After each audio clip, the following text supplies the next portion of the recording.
आज हम लोग यूरोप में राष्ट्रवाद चैप्टर का पार्ट 2 पढ़ने वाले हैं। ये थोड़ा लंबा चैप्टर है, इसीलिए इसका पार्ट 2 और पार्ट 3 भी आएगा।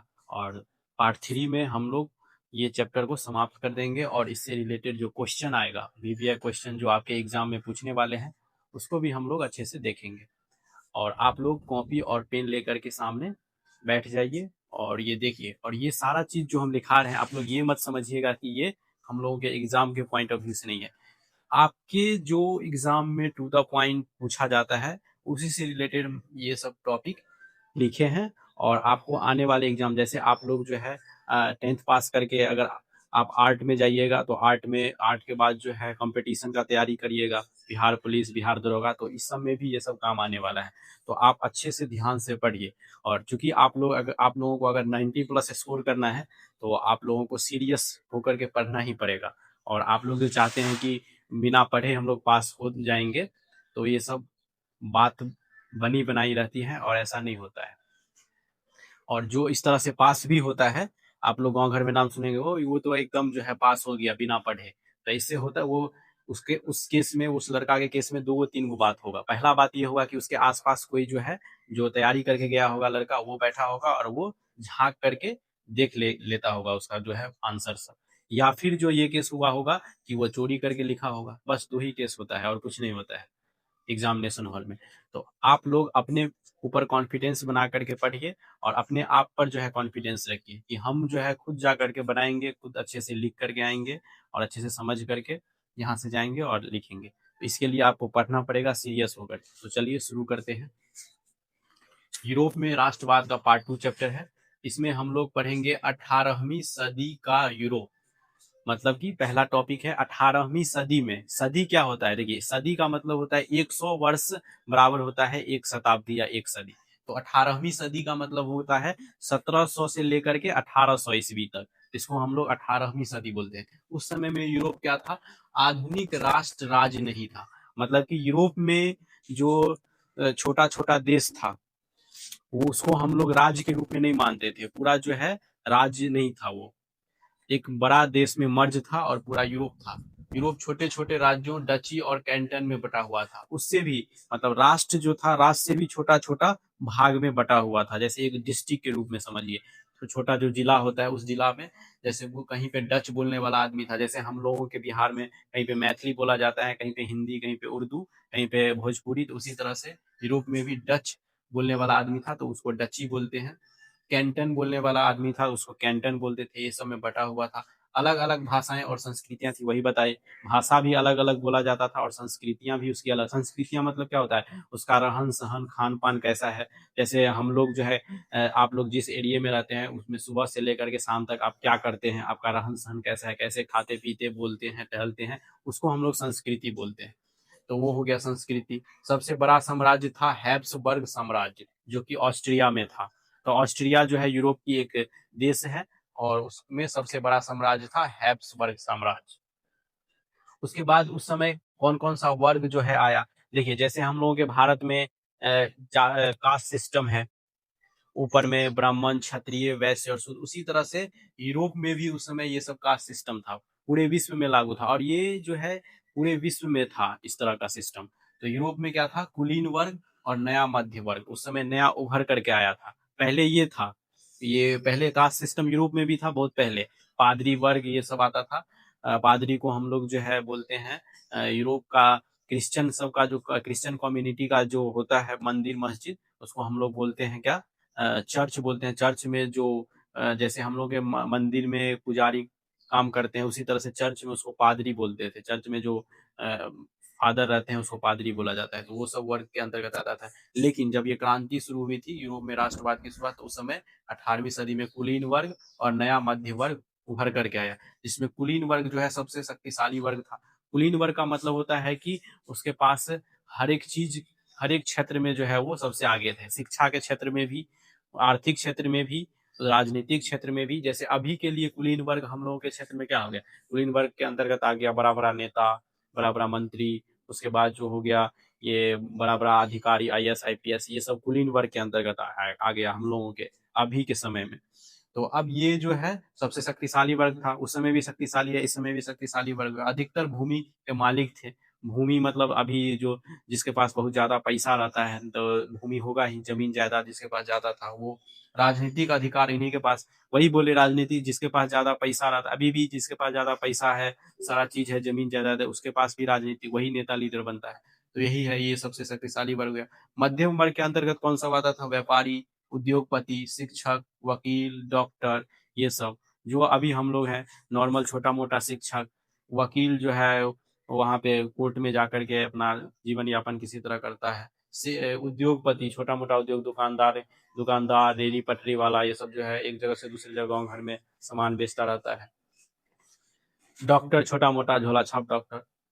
उसके बाद देखिए उदारवाद। उदारवाद का मतलब क्या होता है? पूरी तरीका से स्वतंत्रता। आप जो भी काम कर रहे हैं उसमें जो है आपको कोई भी बीच में आकर के उसको जो है इन्फ्लुएंस नहीं कर रहा है। इन्फ्लुएंस मतलब कि आपको वो रोक नहीं रहा है वो काम करने के लिए कि ये लाइसेंस। पहले क्या होता था कि अगर काम करते थे तो उसमें आप जो है टैक्स ज्यादा देना पड़ता था राजा सबको, लेकिन जो है अब जो क्या हुआ कि उदारवाद नीति लाया गया, उसमें कानून सबके लिए समान हो गया, चाहे व्यापारी हो, जो भी लोग हो, संविधान सब बनाया गया सबके लिए। प्रतिनिधि की सरकार हुई।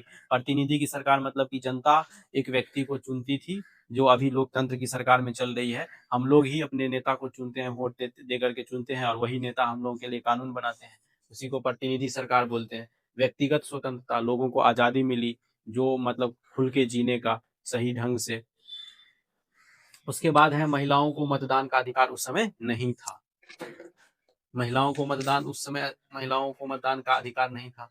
उसके बाद आर्थिक राष्ट्रवाद कब आया? 1834 में आया। जो जॉलवेरिन नामक जो है व्यक्ति ये सब शुरू किया था। परसा ने बनाया।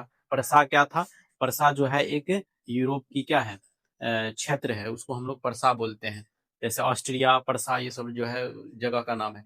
उसके बाद आंतरिक चुंगी समाप्त कर दिया गया। आंतरिक चुंगी का मतलब होता है कि कर, चुंगी मतलब कर, तो वो टैक्स समाप्त कर दिया गया 1834 में। ये सब आर्थिक राष्ट्रवाद के अंतर्गत, मतलब कि पूरे आर्थिक रूप से सभी आदमी को सशक्त बनाया गया कि सब आदमी अपना जो काम, जो मन है वो काम कीजिए अच्छे से। अभी जो जैसे चल रहा है, दुकान खोलना है दुकान खोलिए, शिक्षक है तो पढ़ाइए, मतलब किसी तरह से इतना मतलब पूरे उदारवादी नीति अपनाया गया, सबको स्वतंत्र कर दिया गया।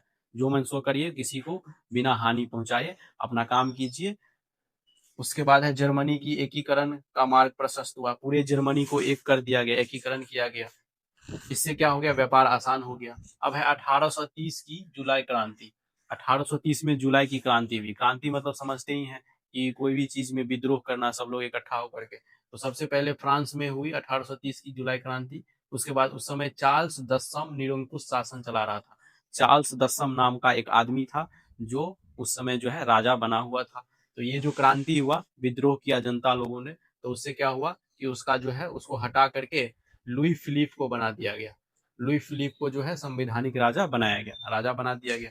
फिर उसके बाद हुआ यूनान का स्वतंत्रता। फिर यूनान जो है राष्ट्र था, यूरोप में ही यूनान एक राष्ट्र था, उसमें भी उसको स्वतंत्रता के लिए वो भी मांग करने लगा। फ्रांस में जब ये सब राष्ट्रवादी आंदोलन चला, स्वतंत्रता चला, तो उस वहां का आदमी भी सब जागरूक होकर के वो भी हुआ। यूनान का ऑटोमन साम्राज्य, यूनान में ऑटोमन साम्राज्य था। साम्राज्य के बाद जो था 1821 में स्वतंत्रता संग्राम में शुरू हुआ था ये। यूरोप के कई बुद्धिजीवियों ने यूनान का समर्थन किया और अंत 1832 की कुस्तुतुनिया संधि के बाद यूनान को स्वतंत्र राष्ट्र बना दिया गया। तो फ्रांस से शुरू होकर के ये राष्ट्रवाद की भावना धीरे धीरे सभी देश में फैलना शुरू हो गया और यूनान भी इसमें से 1832 में स्वतंत्र हो गया। अब है रोमनीवादी। रोमनीवादी का मतलब होता है, रोमनीवाद का मतलब होता है कि रोमन भी एक देश का नाम है। रोमानिया, जैसे अभी हम उसको बोलते हैं रोमानिया, तो रोमानिया जो था, रोमनीवादी एक सांस्कृतिक आंदोलन था। इसने लोगों में राष्ट्रवाद की भावना जगाई, लोकगीत, लोक भाषा और लोक संस्कृति के महत्व को दिया। तो रोम रोमानीवाद जो है, तो इसमें जो है वहाँ के लोग जो है इसमें राष्ट्र की भावना को बहुत ज्यादा पूरे यूरोप में फैलाने की कोशिश किया लोकगीत के माध्यम से। लोकगीत क्या होता है? जैसे अभी हम लोग मैथिली भाषा या भोजपुरी भाषा में बोल रहे हैं, तो इसको हम लोग बोलते हैं लोकगीत, रीजनल लैंग्वेज। उसके बाद जो है 1848 की क्रांति हुई। 1848 की क्रांति में पूरे यूरोप में गरीबी, बेरोजगारी और राजनीतिक असंतोष बढ़ गया। देखिए अभी हो क्या रहा है, अगर किसी भी देश में नॉर्मल जो जनता है, बेसिक चीज जैसे रोटी, कपड़ा, मकान, बहुत ज़्यादा महँगा होने लगे, गरीब जो है वो चीज़ अफ़ोर्ड नहीं कर पाता है, तो उससे बहुत ज़्यादा विद्रोह होने लगता है।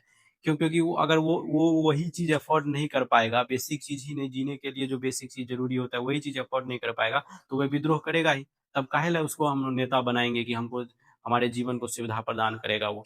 इसी अगर जो है अगर हम बनाएँगे बना नेता इसीलिए ना बनाते ताकि वो हमारी जो है समस्या को समाधान करे, समझे। उसी तरह से जो है अगर वहाँ पे कोई नेता अगर नहीं कर पाता है तो वो विद्रोह हो ही गया। तो इसी तरह से 1848 की क्रांति में जो है विद्रोह शुरू हो गया।